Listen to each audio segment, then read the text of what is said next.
Bonjour à tous et à toutes. Nous sommes tous ensemble, malgré la distance, mais nous sommes ensemble pour louer et adorer notre Dieu. Amen. Prions. Merci Seigneur pour ce matin de louange. Merci pour ta présence au milieu de nous. Que vraiment, Seigneur, tu sois loué, adoré ce matin. Reçois notre louange, Seigneur. Au nom de Jésus. Amen.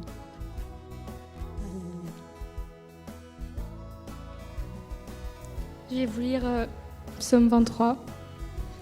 L'Éternel est mon berger, je ne manquerai de rien. Il me fait prendre du repos dans les pâturages bien verts et me dirige près d'une eau paisible. Il me redonne des forces, il me conduit dans les sentiers de la justice à cause de son nom. Même quand je marche dans la sombre vallée de la mort, je ne redoute aucun mal, car tu es avec moi. Ta conduite et ton appui, voilà ce qui me réconforte. Tu dresses une table devant moi en face de mes adversaires. Tu verses de l'huile sur ma tête et tu fais déborder ma coupe. Oui, le bonheur et la grâce m'accompagneront tous les jours de ma vie et je reviendrai dans la maison de l'Éternel jusqu'à la fin de mes jours.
En toi les humbles sont bénis, en toi les faibles sont affermis, les cœurs brisés tu rétablis, donnant la vie. Cet amour qui peut libérer, cet amour qui peut restaurer, nous appelle par notre nom. Tu nous appelles par notre nom. C'est Dieu qui crée tout l'univers, c'est Dieu qui va mourir au calvaire, nous appelle par notre nom. Tu nous appelles par notre nom. À ceux qui doutent dans la foi, aux chancelants tout en les bras, tu les appelles de ta voix. Venez à moi. Cet amour qui peut libérer, cet amour qui peut restaurer, nous appelle par notre nom. Tu nous appelles par notre nom. C'est Dieu qui créa tout l'univers, c'est Dieu qui va mourir au calvaire, nous appelle par notre nom. Tu nous appelles par notre nom.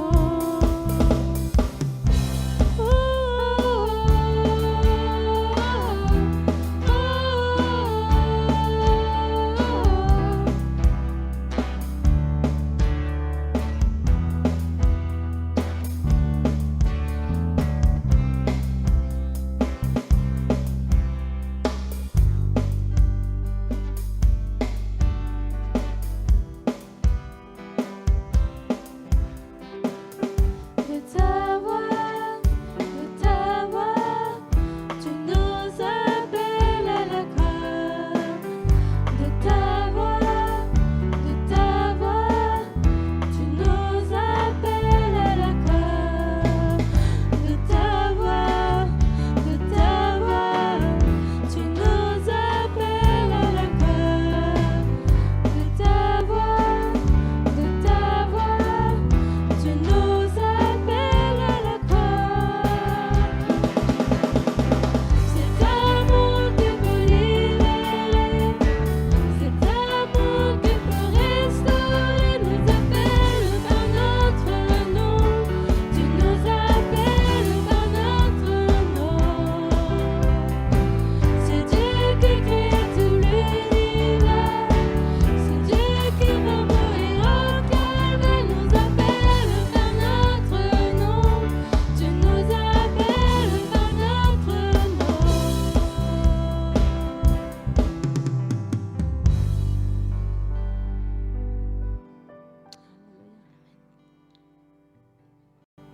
Merci Seigneur parce que tu nous appelles par notre nom. Alléluia. Je vais lire Apocalypse,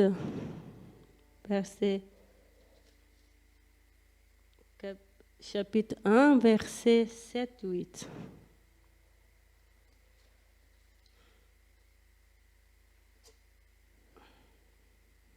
Voici, il vient au milieu de nous, et tout le monde le verra, même ceux qui l'ont transpercé.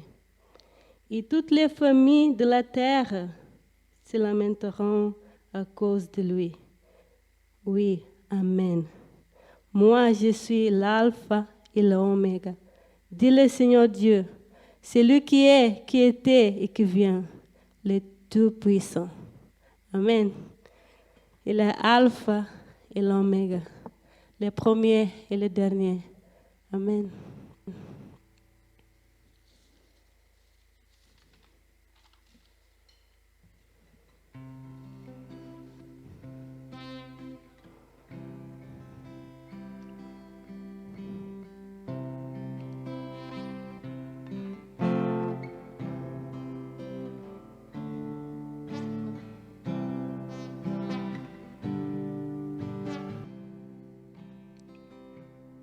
Tu es l'alpha et l'oméga.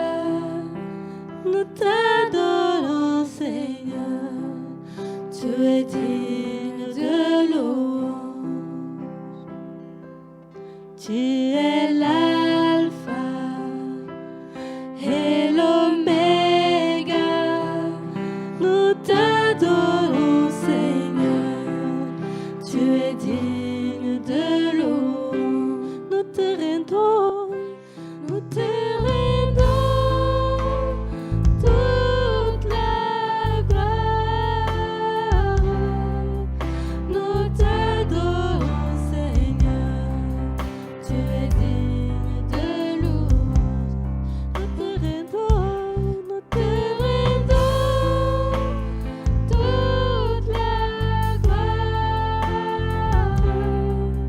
Nous t'adorons, Seigneur. Tu es digne de louange. Tu es l'alpha et l'oméga.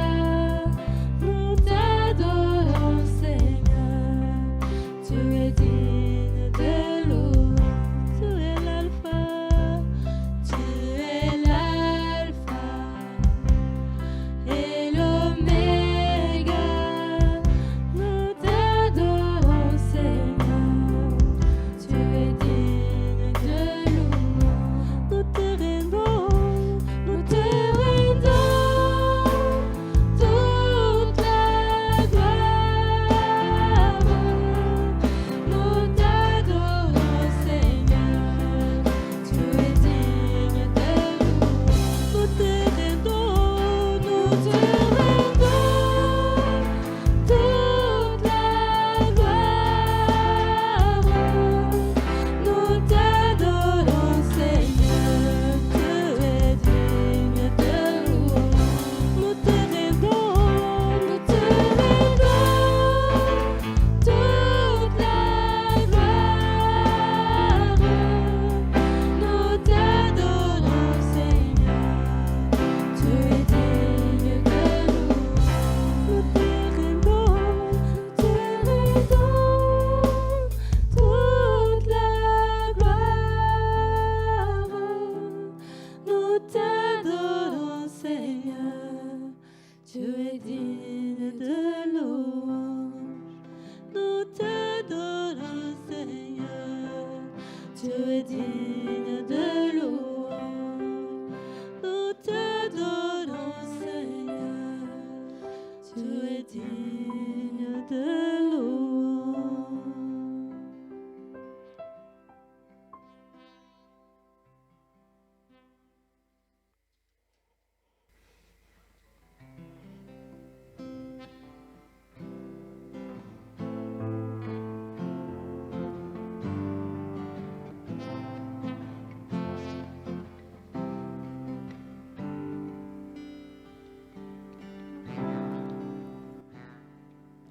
Reçois de moi les parfums qui étaient doux, la beauté de ton nom, oh, mon âme est perdue.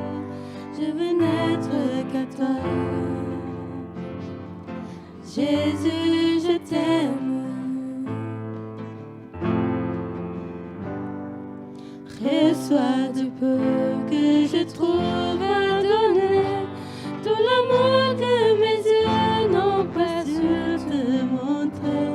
Je veux n'être qu'à toi. Jésus, je t'aime. Rien n'est plus beau que ton nom. Rien n'est plus saint que le sang du pardon. Je veux n'être que toi. Jésus, mon roi.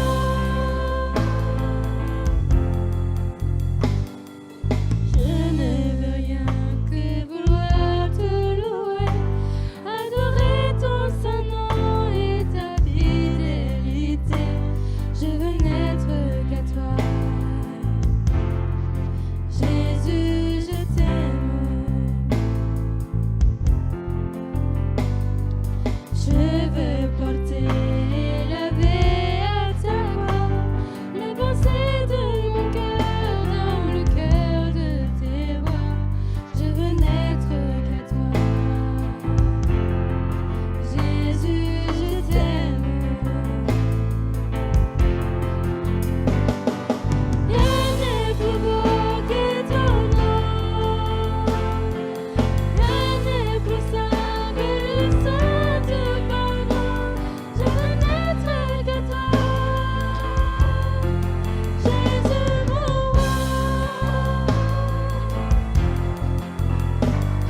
Merci Seigneur. Pour ces moments de louange. Merci Seigneur. Amen. Je laisse parole à Benoît. On va écouter qu'est-ce que Dieu a pour nous aujourd'hui. Amen.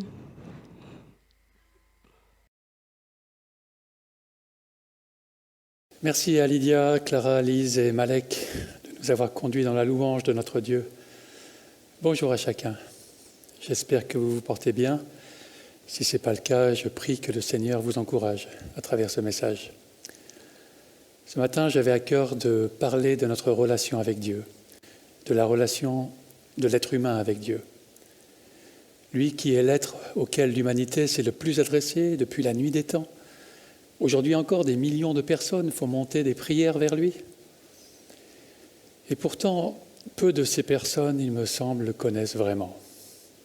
Sans parler de la multitude des religions et des différents mouvements à l'intérieur de chacune, qui cherchent à définir Dieu à sa propre manière, il reste une dimension de Dieu qui est bien mystérieuse, n'est-ce pas ?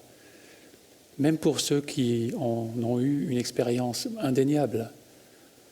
Cela est d'abord dû au fait que nous, êtres humains, ne pouvons pas vraiment appréhender Dieu avec nos 5 sens, ce qui est notre façon habituelle d'entrer en relation avec quelqu'un. Dieu est invisible à nos yeux actuels. On ne peut pas non plus le toucher. Lorsque nous lui parlons, il ne répond généralement pas dans la foulée avec une voix audible. Quant à l'odorat et au goût, même s'il y a de sublimes odeurs et saveurs dans la nature, vous conviendrez qu'elles ne pourront que très indirectement pointer vers Dieu. Et pourtant, il est possible d'avoir une relation avec lui et d'apprendre à le connaître, je le crois profondément, aussi extraordinaire que cela puisse paraître. En tant que chrétiens, nous croyons qu'il s'est révélé à l'humanité, en particulier à travers Abraham et sa descendance, qui formera le peuple d'Israël, à travers qui Dieu se fera connaître au reste de l'humanité par les livres inspirés qu'il produira et qui formeront ultimement la Bible, le livre le plus publié, le plus répandu dans l'histoire de l'homme et encore aujourd'hui. Nous y découvrons que Dieu s'y révèle d'une manière unique, en particulier en Jésus-Christ, incarnation même de Dieu. Ce Jésus que certains ont d'ailleurs pu voir, toucher et entendre pour nous en laisser le témoignage. Qui m'a vu, a vu le Père, dira Jésus. Et ses disciples diront par la bouche de Jean, nous avons entendu celui qui est la vie, nous l'avons vu de nos propres yeux, nous l'avons contemplé et nos mains l'ont touché.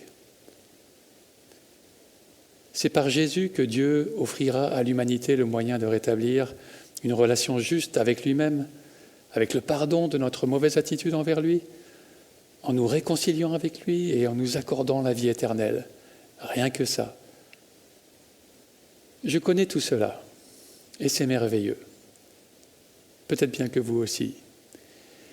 Et pourtant, il y a quelques jours en arrière, alors que je réfléchissais sur ma vie, sur ma relation avec Dieu, je me suis dit que malgré tout ce que je connais sur Dieu, toutes les expériences que j'ai eues avec lui, toutes les louanges dans lesquelles je me sentais en pleine communion avec Dieu, je me suis dit qu'une grande partie de son être me restait encore mystérieuse, que face à son immensité, face à sa puissance, je le connaissais en fait bien peu.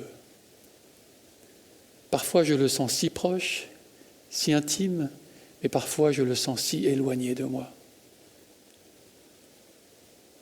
Étant pourtant chrétien depuis plus de 30 ans, ayant lu des centaines de livres à son sujet, ainsi que la Bible une dizaine de fois, et continuant à la lire tous les jours, sans parler de toutes les études approfondies de celle-ci, ayant un diplôme d'institut biblique, ayant adressé à Dieu des milliers de prières, étant chaque jour à son écoute et ayant prêché plus d'une centaine de messages à son sujet, j'en arrivais pourtant à la conclusion que je ne connais pas autant que je l'aimerais le Dieu à qui je m'adresse et de qui je parle.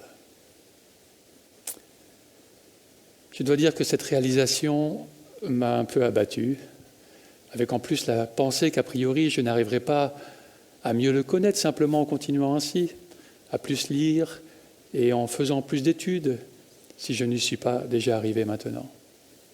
J'étais quelque peu découragé de constater cela. Alors que je méditais sur ces choses et que je plaçais ces réflexions devant le Seigneur dans la prière, un bout de verset m'est alors revenu à l'esprit. Et ça dit ainsi, « Alors je connaîtrai comme j'ai été connu. » Alors je connaîtrai comme j'ai été connu. Ça m'a fait réfléchir. Et en fait, ça m'a fait même changer de perspective. J'ai compris que ce qui est important, ce n'est pas tant de connaître Dieu que d'être connu par lui. Car moi, je le connaîtrai toujours imparfaitement ici-bas. Tandis que lui me connaît déjà parfaitement. Je reviendrai là-dessus. Ce verset m'a fait réaliser que c'est normal que nous ne connaissions pas bien Dieu. Cela fait partie des limites de notre expérience actuelle. En entier, ce verset qui se trouve dans la première lettre de Paul aux Corinthiens, au chapitre 13, verset 12, dit dans la nouvelle français courant, la nouvelle version, « À présent, nous ne voyons qu'une image confuse, pareille à celle d'un vieux miroir, mais alors nous verrons face à face.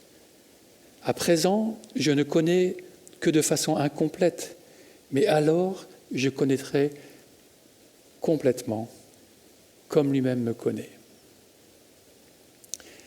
Il se trouve donc que c'est normal de ne pas bien connaître Dieu, de le connaître d'une façon quelque part confuse et incomplète. Mais nous avons aussi dans ce verset cette promesse qu'un jour nous le connaîtrons parfaitement. Je ne sais pas pour vous, mais c'est ce que je désire le plus au monde. Et Paul, ainsi que d'autres passages de la Bible, nous promet que cela va devenir une réalité. C'est merveilleux, n'est-ce pas? En attendant, je dois vivre avec ma frustration de vouloir mieux le connaître et celle de me sentir parfois distant de lui. Alors c'est vrai, il faut faire attention aux sentiments, il ne faut pas se baser dessus, mais voilà, il y a quand même cette réalité que nous vivons et qui est parfois difficile pour plusieurs d'entre nous à vivre. Mais il y a autre chose que ce passage m'a rappelé. C'est que ma connaissance de Dieu doit se vivre au-delà de la simple connaissance intellectuelle, au-delà des faits ou des choses que je connais à propos de lui. Ce verset se situe dans le fameux passage d'Un Corinthiens 13 où Paul développe ce qu'est l'amour selon Dieu, en opposition aux dons spirituels et à la connaissance qui pourrait nous monter à la tête et nous enorgueillir au détriment de la relation avec nos frères et sœurs chrétiens que nous devons aimer. Paul met l'amour qui est éternel et qui est à la base de la vie chrétienne en opposition à ce qui est passager, comme certains dons spirituels et la connaissance partielle. L'amour doit être notre priorité, dit-il, notre premier focus, l'amour pour Dieu et l'amour pour les frères et sœurs qui en découlent. Car la connaissance complète dont il est question dans ce verset est une connaissance relationnelle. Ce n'est pas qu'une simple connaissance intellectuelle, c'est une connaissance, on pourrait dire, expérientielle, à travers une relation directe et personnelle. Ainsi, on peut traduire « je connaîtrai comme j'ai été connu » par « je connaîtrai Dieu dans une relation directe, parfaite, dans la même mesure que Dieu me connaît déjà personnellement et directement. » Quand il est dit « aujourd'hui, nous voyons au moyen d'un miroir d'une manière confuse », il s'agit de deux expressions pour souligner que nous ne voyons que d'une manière imparfaite. Même si les miroirs de Corinthe étaient, paraît-il, de bonne qualité, bien qu'en métal poli, avec un rendu pas aussi bon qu'aujourd'hui, avec nos miroirs en verre, qu'est-ce qu'on voit dans un miroir? On se voit nous-mêmes, qui sommes bien, selon la Bible, image de Dieu, mais image combien imparfaite de lui. Paul utilisait-il l'image du miroir seulement pour dire qu'on ne voyait pas bien, d'une manière au mieux indirecte, ou utilisait-il l'image du miroir par rapport à ce qu'on y voyait dedans, c'est-à-dire nous-mêmes? Je ne sais pas. Mais l'idée reste de toute façon que l'image rendue ne correspondait pas pleinement à la réalité. Et elle était de plus limitée par le cadre du miroir.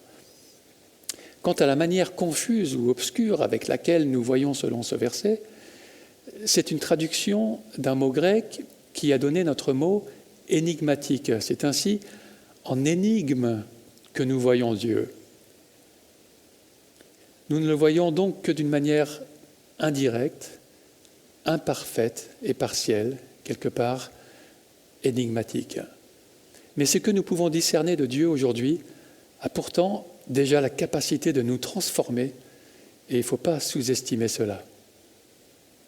Dieu dévoile suffisamment de lui-même pour que ça ait un impact dans notre vie si nous voulons aller dans ce sens. Dans un autre passage où il parle de miroir, l'apôtre Paul montre que ce que nous y voyons, l'image de la gloire du Seigneur, elle opère en nous une transformation par l'Esprit du Seigneur. Nous lisons ainsi en 2 Corinthiens 3,18, dans la seconde 21, « Nous tous qui contemplons comme dans un miroir la gloire du Seigneur, nous sommes transformés à son image, de gloire en gloire, par l'Esprit du Seigneur. » L'idée semble ici être que la gloire du Seigneur que nous contemplons, soit la gloire de lui-même que nous contemplons d'une manière détournée, comme à travers un miroir, ou soit la gloire de la transformation que l'Esprit opère en chacun de nous, eh bien cette gloire qui grandit nous transforme elle-même à mesure que nous la contemplons. En fin de compte, c'est de la gloire de Christ qu'il s'agit, car c'est en lui que nous sommes transformés, et il est, lui, ce que Dieu désire que nous devenions. Plus nous regardons à Christ, qui est l'image de Dieu par excellence, plus son image nous imprègne et plus nous lui ressemblons. Et quand il est dit dans notre premier passage que nous verrons face à face, il semble que ça va plus loin que dire que nous ne verrons plus au moyen d'un miroir, plus loin que la simple vue. Le fait d'expérimenter sa présence directe, en particulier en contemplant Jésus dans sa gloire avec nos yeux, sera accompagné par une transformation complète de notre personne, s'opérant par une sorte d'imprégnation de son image, de sa gloire, une imprégnation spirituelle de qui il est. Ainsi dit la première lettre de Jean au chapitre 3, verset 2, dans la Nouvelle Français courant, « Très chers amis, nous sommes maintenant enfants de Dieu, mais ce que nous deviendrons n'est pas encore clairement révélé. Cependant, nous savons que quand le Christ paraîtra, nous deviendrons semblables à lui, parce que nous le verrons tel qu'il est. » Ce verset magnifique est quelque peu mystérieux, car il parle de réalités que nous ne connaissons pas encore. Mais il affirme déjà plusieurs choses. La première, c'est que si nous ne connaissons pas bien Dieu, nous sommes malgré tout déjà ses enfants, si nous avons reçu son amour à travers Jésus-Christ. Nous sommes maintenant enfants de Dieu. C'est un peu comme si nous étions un petit enfant qui a une connaissance très limitée de son père. Il ne peut pas raisonner comme son père raisonne, ni comprendre ou faire tout ce que son père peut faire et dire. Il n'en est pourtant pas moins son enfant. Et un jour, il comprendra comme son père. Il deviendra comme lui. Et cela nous amène au deuxième point de ce passage, qui est ce que nous deviendrons. La Bible nous montre en de nombreux endroits que notre corps sera transformé à la résurrection d'entre les morts, que nous serons semblables à Jésus, que nous partagerons la gloire de Dieu. Ainsi le décrit Paul en 1 Corinthiens 15, versets 42 et 43. Il est dit « Semé périssable, on se réveille impérissable. Semé dans le déshonneur, on se réveille dans la gloire. Semé dans la faiblesse, on se réveille dans la puissance. » Et au verset 49, « De même que nous avons porté l'image de celui qui est fait de poussière, Adam, nous porterons aussi l'image du céleste. » Et au verset 51, il dit « Voici, je vous dis un mystère. Nous ne mourrons pas tous, mais tous nous serons transformés en un instant, en un clin d'œil. » Voilà le magnifique plan de Dieu pour ses enfants. Nous faire devenir comme son propre Fils, nous faire partager sa gloire. Et si c'est notre espérance, notre vie est dès maintenant orientée vers cela. Nous savons qu'un jour, nous verrons Dieu et Jésus face à face. Alors nous continuons à regarder, comme à travers un vieux miroir, le résultat final qui se devine de plus en plus. Ainsi, même si aujourd'hui je ne connais Dieu que d'une façon partielle. Le peu que je connais de lui, le peu que j'expérimente de lui, suffit pour que je puisse être transformé jour après jour, davantage à son image, davantage à l'image de Christ. Et c'est là le but donc de Dieu pour l'humanité, nous l'avons dit. C'est pourquoi il est important de passer du temps à contempler Jésus et l'œuvre de Dieu dans les Écritures saintes, car il reflète qui est Dieu, même si parfois cela nous paraît quelque peu confus ou obscur. C'est ainsi qu'à travers la lecture et l'écoute de la Bible, nous pouvons pallier à l'invisibilité de Dieu pour le voir, l'entendre et le goûter à travers les Écritures. À ce sujet, Pierre dira au 2e chapitre de sa première lettre, au verset 2, il dit « Comme des enfants nouveau-nés, désirez avec ardeur le lait pur de la parole de Dieu, afin qu'en le buvant, vous grandissiez jusqu'au salut. En effet, vous avez goûté combien le Seigneur est bon. » Avez-vous goûté combien le Seigneur est bon à travers les Écritures et à travers le témoignage de son esprit dans nos cœurs? Mais lorsqu'on lit la Bible, il ne faut pas que cette lecture ne reste qu'une démarche intellectuelle. Il faut qu'elle débouche sur une relation avec Dieu, sur une marche avec lui, et donc dans la même direction, par l'assistance de son Esprit Saint. Un autre point important en passant, c'est que tout cela ne peut vraiment et ne doit se vivre seul. Le projet de Dieu pour l'humanité est un projet communautaire.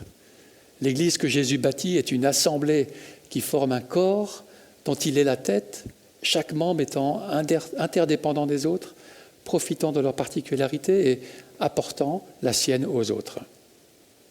Je peux ainsi mieux connaître Christ en vivant au sein de son corps qu'en étant une partie isolée, ce qui serait en fait une anormalité. Pour terminer, je veux revenir sur cette première phrase qui m'est venue alors que je priais concernant mon découragement temporaire face à ma connaissance très partielle de Dieu. « Alors je connaîtrai comme j'ai été connu ». Je disais avoir compris que ce qui est important, ce n'est pas tant de connaître Dieu que d'être connu par lui. Paul fait allusion à cela dans une autre de ses lettres, celle aux Galates, au chapitre 4, verset 8, et je lis dans la version Parole de vie. « Autrefois, vous ne connaissiez pas Dieu et vous étiez esclaves de forces qui ne sont pas réellement des dieux. Mais maintenant, vous connaissez Dieu, ou plutôt, c'est Dieu qui vous connaît. Alors, comment pouvez-vous obéir de nouveau à des forces sans pouvoir et sans valeur? Est-ce que vous voulez être de nouveau leurs esclaves? » L'Église de Galate avait la tentation de retourner à une sorte de religiosité, une pratique légaliste de la foi chrétienne, basée sur l'obéissance à des règles et donc sur les mérites, choses qui n'ont aucune valeur pour Dieu, car ce qu'il désire, c'est une vraie relation d'amour. Ce que je veux faire ressortir de ce passage, c'est que Paul dit, en prenant une version plus littérale, « Maintenant que vous connaissez Dieu », ou plutôt que vous êtes connus de Dieu. Dieu connaît tout le monde, mieux que chacun se connaît lui-même. Mais dans la Bible, le fait d'être connu de Dieu va plus loin que cette simple notion de connaissance factuelle. C'est une connaissance relationnelle. Être connu de Dieu, c'est être entré dans une relation personnelle avec lui, une relation qui implique qu'il est entré en nous par son Esprit Saint.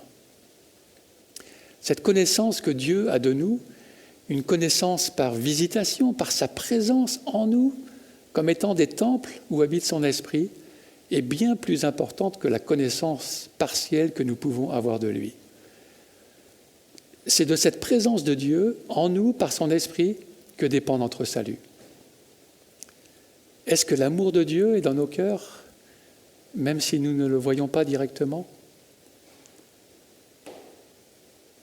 Alors oui, selon 1 Corinthiens 13, 12, aujourd'hui nous voyons au moyen d'un miroir, d'une manière confuse, mais alors ce sera face à face. Aujourd'hui je connais partiellement, mais alors je connaîtrai comme je suis connu. béni soit ce jour qui vient.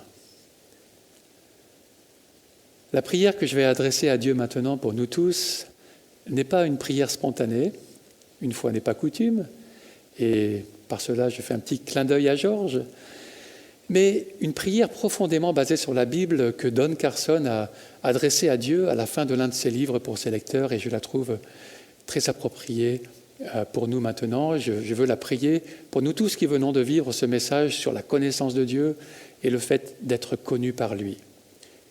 Alors prions, si vous voulez bien. Seigneur, nous te demandons ta bénédiction, la puissance de ton esprit, pour que nous puissions mieux te connaître et comprendre toujours plus les dimensions infinies de ton amour pour nous. Bénis-nous, Seigneur, non pas en nous faisant marcher sur un chemin facile, pavé de victoire, mais en nous apprenant la fidélité. Bénis-nous par les souffrances et les larmes que tu jugeras nécessaires, et donne-nous un cœur et un esprit qui aspirent à te connaître et à t'obéir. Donne-nous faim et soif de justice, mets en nous un zèle pour la vérité et remplis-nous d'amour pour notre prochain. Accorde-nous de voir toutes choses dans la perspective de l'éternité. Apprends-nous à rechercher la sainteté d'un cœur sincère. Donne-nous la force dans la faiblesse, la joie dans la peine, le calme dans le conflit, la patience face à la haine, la fermeté et la prévoyance dans un monde inconstant.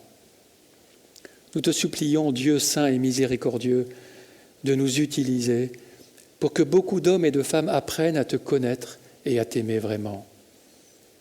Par-dessus tout, nous te demandons que nos vies rendent toujours davantage gloire à ton Fils bien-aimé, notre Seigneur et Sauveur, Jésus-Christ.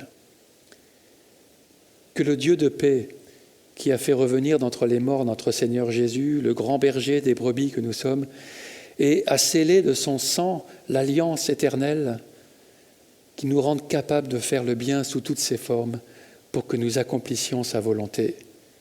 Qu'il réalise lui-même en nous par Jésus-Christ ce qui lui est agréable.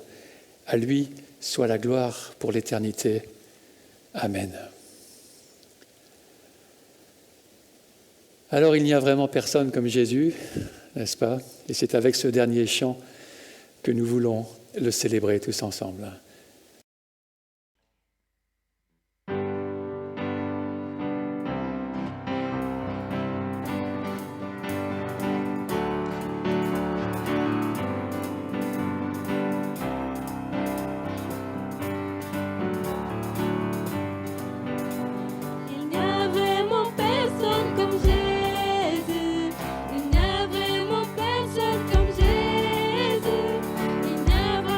Personne comme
Bon dimanche à tous. Voilà, nous vous souhaitons une bonne semaine avec Jésus. Ce mardi, nous aurons encore notre étude biblique en format Zoom, mais nous prévoyons de reprendre petit à petit nos rencontres au temple, selon les conditions de distanciation sociale toujours en vigueur.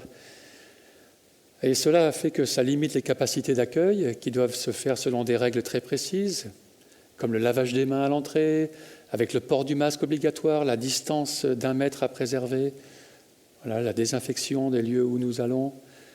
Et cela nous laisse au maximum une 50aine de places dans le temple. Alors pour commencer, nous ferons certainement 2 cultes par week-end, un le samedi et un le dimanche matin, et ce dernier étant sûrement, on va essayer, diffusé en direct pour ceux qui ne peuvent pas s'y joindre physiquement. Alors on a encore des choses à mettre en place pour cela, pour y arriver, et nous vous tenons bien sûr au courant. Voilà, bonne fin de journée et bonne semaine à chacun dans l'amour de Jésus.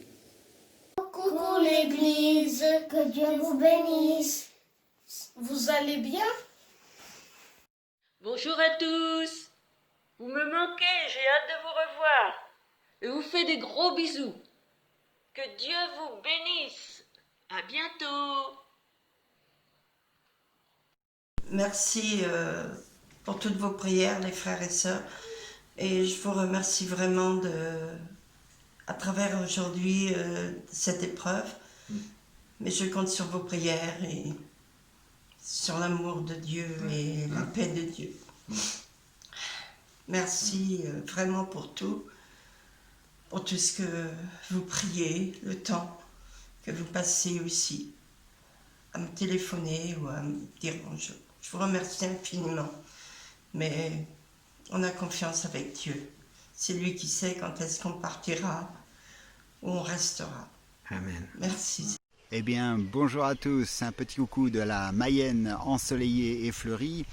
Nous avons vécu un moment d'hiver, un moment où toutes les plantes que nous sommes ont pu se ressourcer, se revitaliser, reprendre des forces, et maintenant nous allons pouvoir, en nous retrouvant tous à l'église, nous réjouir en un joli bouquet de fleurs, en un joli jardin fleuri de toute une variété de plantes merveilleuses que nous sommes, car le Seigneur nous cisèle tous un peu plus chaque jour et on est des pierres précieuses pour lui. Voilà, un jardin précieux, un royaume de Dieu précieux pour lui, pour notre Christ Sauveur qui est vivant et qui agit en nous chaque jour.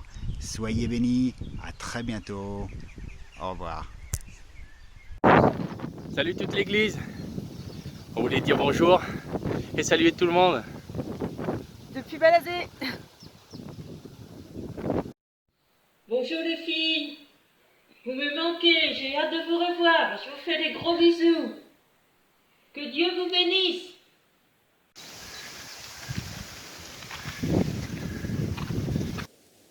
À bientôt.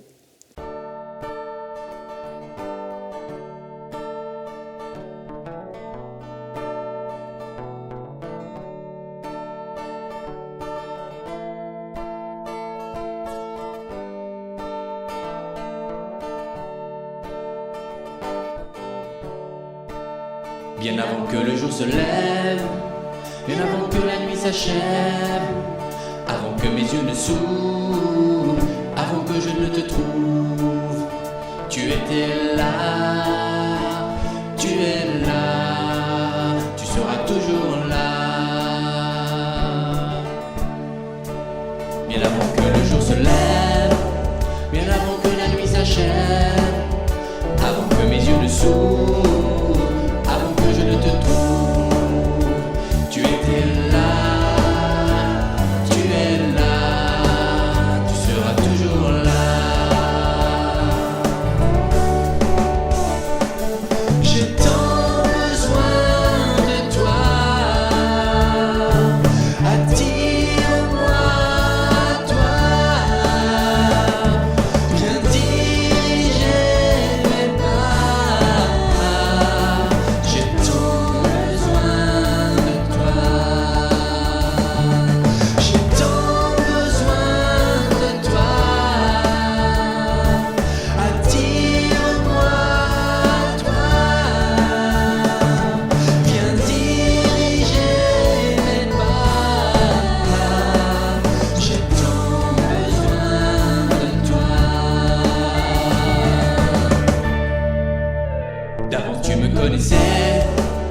car c'est toi qui m'as créé.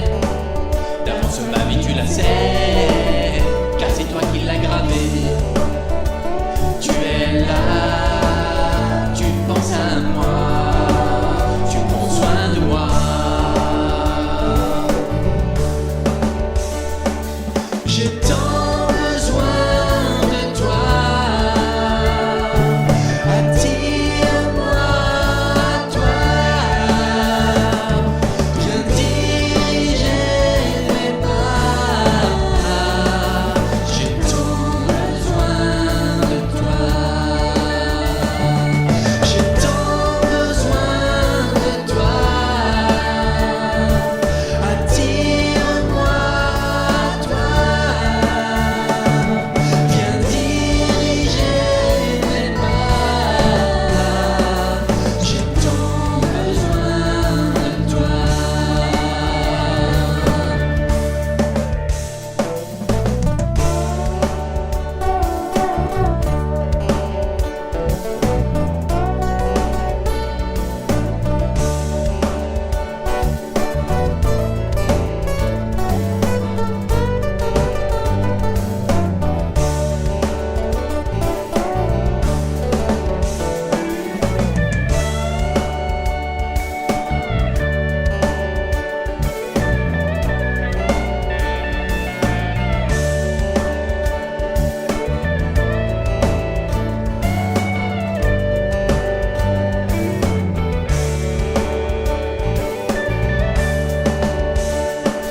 J'ai tant besoin de toi.